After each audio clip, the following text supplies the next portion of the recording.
Okay, hello everyone.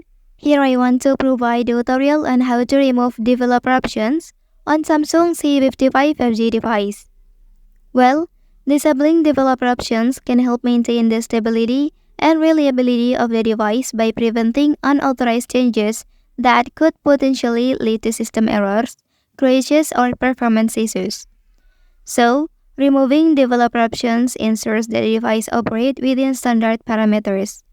Okay, let's go with the tutorial. To begin, navigate to the settings menu on your device. Okay, scroll down the page until you locate the developer options. Tap on it to access the developer settings. And within this menu, you can find a range of advanced features and settings that are typically used for development purposes.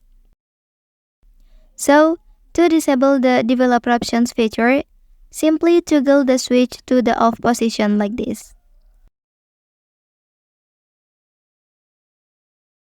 So, by turning off this toggle, you effectively remove the developer settings from the visible options in the device settings menu, ensuring that these advanced features are no longer accessible to regular users. Well, that's the tutorial on how to remove developer options on Samsung C55 5G device. If you are helped by this video, don't forget to like and subscribe to get other information from this channel. Thank you.